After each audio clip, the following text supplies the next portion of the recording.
Guardias de prisión, ¿qué es lo más espeluznante que ha hecho un recluso? He escuchado esta historia en una entrevista antes. Esta historia nunca te pasó a ti. Después de leer tu historial de comentarios, que son 90% comentarios inmaduros sobre cómics de videojuegos, dudo mucho que alguna vez puedas ser un guardia de prisión. Es curioso pensar en cómo la gente a veces finge ser algo que no son. La historia de esa entrevista me recuerda a un amigo que siempre contaba historias exageradas sobre su vida. Al final, resultó que solo era un fanático de los videojuegos. A veces, es mejor ser real y disfrutar de lo que realmente somos. La autenticidad siempre es más interesante que una fachada. A los pulsadores con resorte les sucede algo curioso. La gente los golpea todo el día. Esto desgasta el resorte. Finalmente, el resorte se comprime hasta este punto mágico donde, cuando se enfría lo suficiente por la noche, el resorte de metal se contrae lo suficiente para jalar el botón, completar el contacto y cerrar el circuito, lo que hace que las bocinas suenen, las campanas suenen y las puertas se abran. Etc. Fuente: arruiné la bocina de mi auto después de un accidente en el tráfico, y sonaba a las 2 o 3 de la mañana todas las noches y tenía que sacar el fusible de mi bata de baño en el camino de entrada. Esa podría ser una explicación válida, pero entonces, ¿por qué al dirigirme a ello se detendría? ¿Podría ser solo una casualidad? Una vez conocí a un tipo que creía firmemente que nada de lo que hacía estaba mal a menos que lo descubrieran haciéndolo. Lo extraño fue la mirada vacía de incredulidad cuando traté de explicarle que el bien y el mal no necesitan testigos. Era un tipo curioso. Pensaba que las reglas solo contaban si alguien lo veía. Le dije que hacer lo correcto es importante, aunque nadie te vea. Su reacción fue rara, como si nunca hubiera considerado eso. Al final, seguimos hablando y parecía que algunas ideas empezaban a hacer clic. A veces, no se trata solo de lo que hacemos, sino de cómo lo entendemos. Estoy terminando mi carrera en Administración de Justicia y una de las razones por las que yo, personalmente, nunca podría ser CEO. Es el factor de caca. Habría dejado mi trabajo ese día. No pude soportarlo. No sé cómo les va a todos. No sé cómo un ser humano puede soportar tocar la mierda de otro ser humano y no solo morir. Es comprensible. La idea de trabajar en un ambiente así puede ser bastante abrumadora. A veces, los trabajos nos enfrentan a situaciones incómodas y difíciles.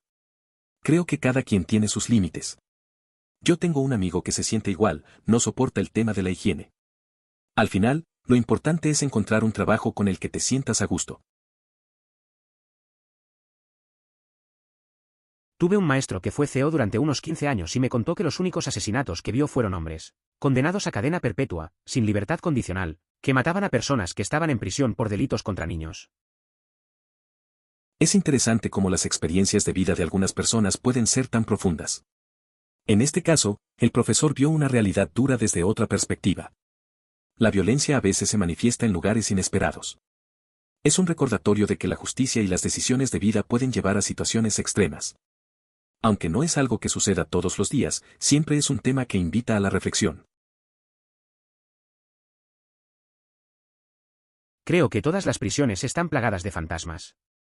En una de las líneas en las que trabajé, no me acercaría a la última celda de la primera fila porque escuché que estaba activamente embrujada. Los reclusos rogarían que los trasladaran. Esa historia suena interesante. Recuerdo que un amigo trabajaba en una vieja institución y decía que había un lugar que la gente evitaba. Decían que ciertas noches se escuchaban susurros y ruidos extraños. Al principio pensábamos que eran cuentos, pero cuando algunos compañeros se negaron a entrar, me hizo dudar. A veces, lo desconocido da más miedo que la realidad. Bueno, no creerás que te dejarían seguir conduciendo, ¿verdad? En una nota más seria, podrían haber razones para no tener una licencia que causarían problemas. Si su vista era muy mala, estaba tomando ciertos medicamentos, tenía ciertos problemas de salud o había conducido en estado de ebriedad o drogado o había tenido accidentes. Es cierto, hay varias razones por las que alguien podría no tener licencia.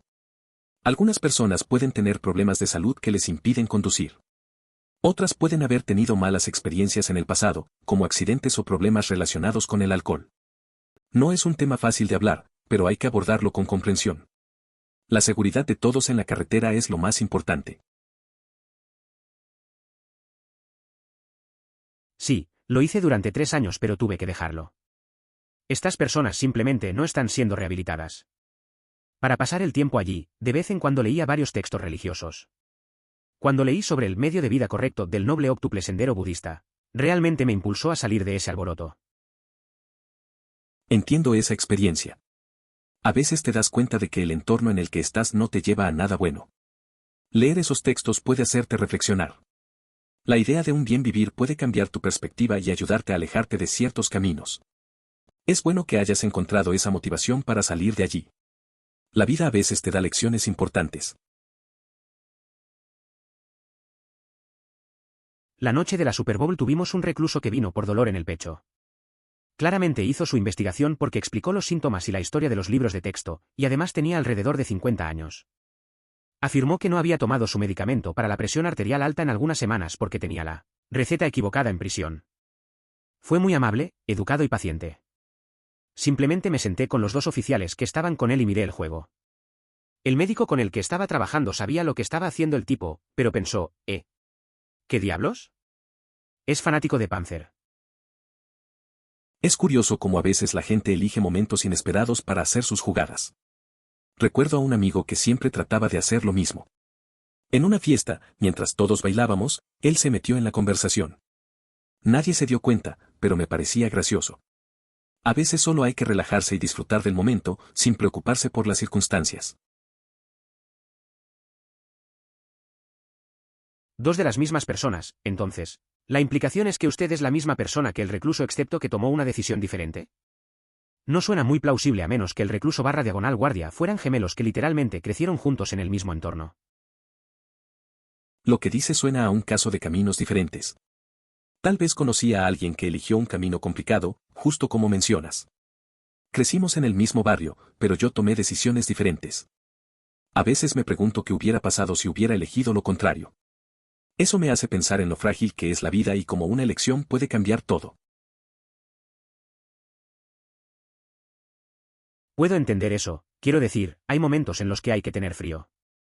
No es como si pudieras decir, no hagas eso, puedes quedar libre, pero no te mates. No soy CEO, y no voy a fingir que sé mucho sobre ellos, pero parece que si no tienes frío es cuando te aprovechas. Antes, solía avisar a mi supervisor mencionando que una celda estaba provocando problemas. Cuando regresaba a esa celda, no me creía y me echaba la culpa. No había intenciones de autolesionarse, solo comportamientos extraños. Con el tiempo, me di cuenta de que, de todas las personas que amenazaron, ninguno lo hacía de forma genuina. Aquellos que realmente piensan en autolesionarse no lo comunican, no amenazan a nadie. Conocí la MS-13 mientras viajaba en motocicleta hacia el sur, a través de México, hasta Panamá y de regreso. Nunca tuve problemas ni amenazas. Me evaluaron mucho, pero nadie hizo ningún movimiento hacia mí. Tenía tipos asustados que me miraban fijamente, y yo simplemente los miraba a los ojos, lo que muchos centroamericanos evitan, y cortés y firmemente decía buenas tardes o lo que fuera apropiado. Siempre recibía a cambio un saludo cortés. Si volvemos a Estados Unidos, todos los conductores parecen querer matar a los motociclistas. Me sentí más segura en El Salvador, Guatemala y Nicaragua que en Estados Unidos. Pero lo admito, tuve suerte. En muchos países en desarrollo, los motociclistas reciben un trato más favorable. Por otro lado, en Estados Unidos, es notable que se confíe a un joven de 16 años con un camión de gran peso, mientras que la educación vial es bastante deficiente y el sistema de transporte público deja mucho que desear. Esta situación resalta diferencias significativas en la percepción y gestión de la conducción y la movilidad. Absolutamente lo fue. Lo conocí años después de que todo esto pasara y todavía era ampliamente aceptado en la comunidad. Así fue como los conocí a través de él. Oye, cuida de los suyos. También lo ayudaron a pagar sus facturas médicas y le compraron a su esposa una camioneta para sillas de ruedas, para llevarlo a sus citas. Que luego convirtió en un camión de helados. Parece que ese tipo tenía mucho apoyo de la comunidad. Es interesante cómo la gente puede unirse para ayudar a otros. La parte del camión de helados es un giro curioso. Me hace pensar que a veces, incluso en situaciones difíciles, la creatividad y el apoyo pueden transformar una vida. No. Pero compartiré esto contigo. También hubo un oficial asesinado en mi trabajo en los años 80 y, a veces, Cuando trabajo en la unidad en la que fue asesinado, de repente me invaden momentos abrumadores de tristeza. No digo que sea sobrenatural, pero es innegablemente pesado. Este tema realmente me llama la atención. Si no es mucha molestia, ¿alguien ha tenido la oportunidad de ver la cara del fantasma?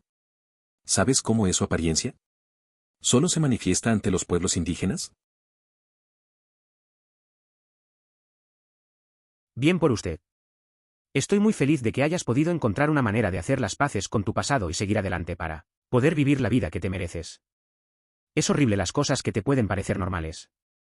Cuando es todo lo que has conocido, puede llevar un tiempo darte cuenta de que no es así como viven otras personas. Por eso no me enfado con mis hijos, hagan lo que hagan. Sé de dónde vienen y a qué están acostumbrados. Esperan ira y no la merecen. Uno me atacó y me sentí muy mal después, y este niño estaba seguro de que estaba enojado. Les digo que no me enfado con ellos, pero que espero que aprendan de ello en el futuro. La mayoría de las veces me atacan, simplemente estoy en el lugar equivocado en el momento equivocado, más cerca de ellos cuando se enojan. Todo lo que quiero es que aprendan una mejor manera de lidiar con sus sentimientos. Fue tan lindo, después de que me preguntaron si todavía estaba enojado y dije que nunca lo había estado. El niño dijo, ¿puedo darme un abrazo entonces? Todo triste. Dios mío, por supuesto que puedes recibir un abrazo. Mira, no estoy enojado, estamos bien. La mayoría de las veces no lo dicen en serio, simplemente no saben de qué otra manera lidiar con sus sentimientos. Por eso están con nosotros, para aprender a afrontar la situación de manera adecuada. Es indudable que tu trabajo presenta grandes retos. Quiero expresarte mi gratitud por el esfuerzo que realizas. Te animo a seguir siendo fiel a ti mismo. El mundo necesita a más personas con tu esencia. Nos ocupamos de esto todo el tiempo en urgencias. Excepto que debemos tomarnos a cada uno en serio. La única vez que le dije a un supervisor, si vamos a tomar esto en serio, entonces deberíamos hacer que el personal de seguridad revise sus pertenencias. Ella me escribió por ello. Es curioso cómo en situaciones de alta presión, algunas cosas parecen no tener sentido. Recuerdo que una vez un amigo me dijo que siempre había que seguir las reglas, incluso si a veces parecían exageradas. En el fondo, todos sabemos que a veces es mejor ser directo. Pero bueno, supongo que las políticas están ahí por una razón, aunque no siempre la entendamos. Trabajo en solitario y el nombre es un poco inapropiado. Los reclusos interactúan periódicamente tanto con el personal como con otros reclusos, pero están en una sola celda. Todas las celdas miran en una dirección, por lo que no pueden mirarse entre sí, pero hablan toda la noche. Esto me recuerda a un amigo que trabajaba en una cárcel. Siempre mencionaba lo raro que era que, aunque estaban solos, los reclusos se comunicaban entre sí. Pasaban horas hablando y se hacían compañía de esa manera. Me dijo que a veces podía escuchar sus risas y discusiones a través de las paredes. Es interesante cómo la gente busca conexión, incluso en situaciones difíciles. El tercer mundo trata mucho mejor a los motociclistas. Por otra parte, parece que Estados Unidos es único en el sentido de que le confiaremos a un joven de 16 años un camión de 2 toneladas y esa educación vial aquí es una broma porque el sistema de transporte público es terrible. Es curioso cómo en algunos lugares se da más importancia a las motos. Aquí en EU, es raro que se confíe en un adolescente con un camión tan grande. La educación vial también deja mucho que desear, sobre todo cuando el transporte público no es muy eficiente. Muchas veces se siente como si todo estuviera un poco al revés. En realidad no, simplemente no me lo explicó. Definitivamente fue espeluznante dado el entorno en el que me encontraba, por eso lo compartí. He visto toneladas de explicaciones aquí que parecen mucho más probables que un fantasma. A veces pasan cosas que no tienen explicación. Recuerdo una vez que estaba en un lugar oscuro, y sentí que alguien me estaba mirando. No vi a nadie, pero se sentía raro. Compartiéndolo con amigos, todos tenían teorías, pero nada me convencía. Al final, tal vez es mejor no buscarle explicación a todo, solo dejarlo como una experiencia extraña. Eso es inquietante. Personalmente nunca he visto un fantasma, pero sé que mis padres sí. Como soy una persona científica, tengo problemas por no poder probarlo, pero aún así me gusta considerar la idea. Gracias por compartir. Es curioso. Nunca he visto un fantasma, pero mis amigos dicen que sí. Como soy una persona más racional, me cuesta aceptar algo que no puedo probar. Aún así, a veces me gusta dejarme llevar por esas historias. Te hace pensar en lo que no podemos entender. Gracias por contarme. La alarma de código azul se activó en el centro quirúrgico al final de la calle del hospital cuando yo era la única persona en el edificio.